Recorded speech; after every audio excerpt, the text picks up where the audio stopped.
Hello students, class 9th maths RS Agarwal by Vimal sir. Chapter 1 real number. Last video में हम real number के बारे में काफ़ी कुछ डिस्कस कर चुके हैं। So now properties of irrational numbers. यहाँ पे हम इरेशनल नंबर्स की प्रॉपर्टीज़ के बारे में डिस्कस करेंगे। तो फर्स्ट कंडीशन मैंने यहाँ पे लिख रखी है, irrational numbers satisfy the commutative, associative and distributive laws for addition and multiplication. Students, यहाँ पे जो इरेशनल नंबर्स जो होते हैं वो कम्यूटेटिव, एसोसिएटिव एंड डिस्ट्रीब्यूटिव जो लॉ उनको फॉलो करते हैं। ठीक है, जैसा कि लास्ट क्लासेस में आप लोगों ने स्टडी किया होगा कि जैसे a plus b is equal b plus a, ये आपका क्या है, कम्यूटेटिव लॉ ऑफ एडिशन। ठीक है ना। यहाँ पे अगर हम √3 प्लस √5 इज़ इक्वल √5 प्लस √3 लिखते हैं तो ये मतलब इस कंडीशन को फॉलो कर रहा है। ये जो है इरेशनल नंबर हैं दोनों, और ये कम्यूटेटिव लॉ को सेटिस्फाई कर रहे हैं। इसी तरीके से एसोसिएटिव एंड डिस्ट्रीब्यूटिव जो लॉ होते हैं उनको भी ये फॉलो करते हैं, इनको भी डिस्कस कर लेते हैं। स्टूडेंट, यहाँ पे हमने डिस्ट्रीब्यूटिव लॉ कंडीशन को लिखा हुआ है, √3 मल्टीप्लाइड ब्रैकेट √2 प्लस √5। तो √3 का जो मल्टीप्लाई है, ब्रैकेट को कैंसिल करेंगे तो दोनों के साथ मल्टीप्लाई हो जाएगा। ये डिस्ट्रीब्यूटिव लॉ यहाँ पे मैंने लिखा हुआ है इरेशनल नंबर्स में। ठीक है, तो ये जो है डिस्ट्रीब्यूटिव लॉ को भी रेशनल नंबर्स फॉलो करते हैं, इस कंडीशन को भी फॉलो करते हैं। ठीक है स्टूडेंट्स, अब बात करते हैं एसोसिएटिव लॉ।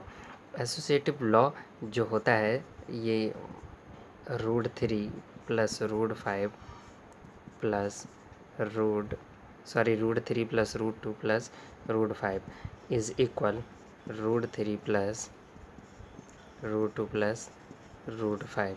ठीक है ना, ये एसोसिएटिव लॉ है। एसोसिएटिव लॉ आपको याद होगा, इस तरीके से लिखते थे लास्ट क्लासेस में, a plus b plus c is equal a plus b plus c, इस तरीके से आगे।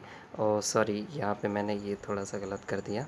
यहाँ पे आपका a प्लस बी प्लस सी, ये आपका एसोसिएटिव लॉ है।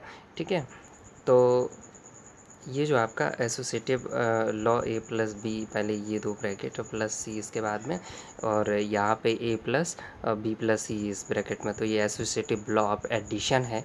तो इस कंडीशन को भी इरेशनल नंबर्स जो है सेटिस्फाई करते हैं। ओके स्टूडेंट्स, यहाँ पे जो सेकंड जो प्रॉपर्टी है उसमें कुछ मैंने सम और डिफरेंस से प्रॉपर्टीज़ के बारे में बात करेंगे। उसमें फर्स्ट ये है कि सम ऑफ टू इरेशनल्स, मतलब दो इरेशनल नंबर्स का सम, ये ज़रूरी नहीं है, need not be an irrational. ये ज़रूरी नहीं है कि अगर हम दो इरेशनल नंबर्स को ऐड करेंगे तो इरेशनल ही आएगा, ये ज़रूरी नहीं है। आइए एग्जांपल से समझते हैं इसको। √3 प्लस 2 एक आपका ये कैसा है, इरेशनल नंबर। ठीक है, इरेशनल नंबर, चलो इसको भी डिस्कस कर लेते हैं। कि स्टूडेंट्स ध्यान रखना है कि अगर आपका एक रेशनल और एक इरेशनल है, इस कंडीशन में ऑलवेज ऐड, सब्ट्रैक्ट, मल्टीप्लाई और डिवाइड इरेशनल ही होगा। फिर से ध्यान दीजिए कि अगर एक रेशनल नंबर है, एक इरेशनल नंबर है, तो दोनों अगर अलग अलग हैं, एक रेशनल एक इरेशनल, इस कंडीशन में plus minus multiply divide irrational ही होगा। ठीक है, तो ये पूरा क्या है, इरेशनल है, बिकॉज यहाँ पे एक इरेशनल है एक रेशनल, तो इनका प्लस क्या, इरेशनल होगा। ठीक है ना, तो अब हमने एक इरेशनल ये ले लिया और एक इरेशनल हमने ये ले लिया। मैंने अभी कहा था कि एक रेशनल और एक इरेशनल का, चाहे वो प्लस हो चाहे वो माइनस हो, ये आपका एक इरेशनल नंबर, ये एक इरेशनल नंबर। ठीक है ना, कि जैसे रेशनल नंबर ये क्यों है, क्योंकि यहाँ पे एक रेशनल है एक इरेशनल है। तो एक रेशनल एक इरेशनल अगर आपका नंबर है तो उसका plus minus multiply divide always irrational ही होगा। ठीक है ना, तो ये टू इरेशनल नंबर्स हैं, इनका अब हम सम फाइंड करके देखते हैं। तो इसका सम क्या होगा, √3 प्लस 2 ब्रैकेट कैंसिल करते हैं, यहाँ पे 5 माइनस √3, तो यहाँ √3 से √3 कैंसिल, ये आपका आ गया 7 जो क्या है रेशनल। ठीक है, तो यहाँ पे रिजल्ट आपको क्या मिला कि सम ऑफ टू इरेशनल, ये जो टू इरेशनल नंबर्स हैं इनका जो sum need not be an irrational, ये ज़रूरी नहीं है कि इरेशनल ही आएगा। देखो रेशनल आ गया, ठीक है ना। ओके स्टूडेंट्स, यहाँ पे सेकंड प्रॉपर्टी क्या है, डिफरेंस ऑफ टू इरेशनल, मतलब दो इरेशनल नंबर्स का जो डिफरेंस है need not be an irrational, ये ज़रूरी नहीं है कि इरेशनल नंबर्स का जो डिफरेंस है वो इरेशनल ही होगा। यहाँ पे मैंने दो इरेशनल नंबर्स लिख रखे हैं, तो इरेशनल नंबर्स का डिफरेंस मींस माइनस, तो ध्यान से इसे चेक कीजिए। 5 + √2 माइनस है, ब्रैकेट कैंसिल करेंगे, ये जो साइन हैं वो चेंज हो जाएंगे माइनस की वजह से। -3 - √2, तो √2 से √2 तो कैंसिल हो गया। अब आपका क्या बचा, 5 - 3 क्या आ गया 2, ये हो गया आपका रेशनल।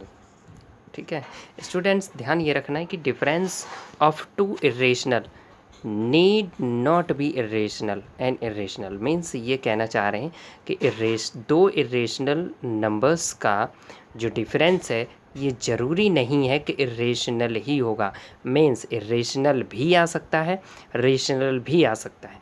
ठीक है ना, तो यहाँ रेशनल आ गया, अभी यहाँ पे इरेशनल भी आ सकता है।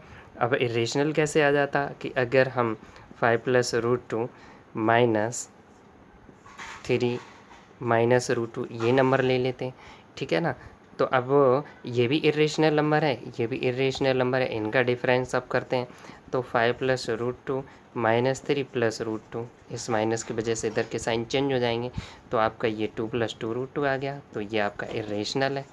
ठीक है, मतलब कहने का ये हो गया कि difference of two irrationals need not be an irrational, ये ज़रूरी नहीं है कि इरेशनल नंबर्स का डिफरेंस इरेशनल ही होगा, रेशनल भी हो सकता है, इरेशनल भी हो सकता है।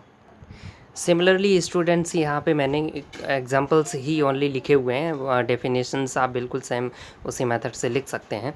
यहाँ पे product of two irrational numbers, यहाँ पे दोनों इरेशनल नंबर हैं, इनका जो प्रोडक्ट है need not be an irrational. यहाँ पे अगर आप प्रोडक्ट करेंगे √3 × √3 तो क्या आएगा 3 आएगा, रूट कैंसिल हो जाएगा, तो ये आपका क्या रेशनल नंबर आ गया। ठीक है, ये ज़रूरी नहीं है कि रेशनल ही आएगा, रेशनल आ गया। अब यहीं पे अगर बात करें √3 × 2 एक रेशनल है एक इरेशनल है, यहाँ पे भी अगर आप रेशनल ले लेते हो, ठीक है, और इरेशनल और इरेशनल का प्रोडक्ट करेंगे तो इरेशनल भी आ जाएगा, ये आपका इरेशनल है।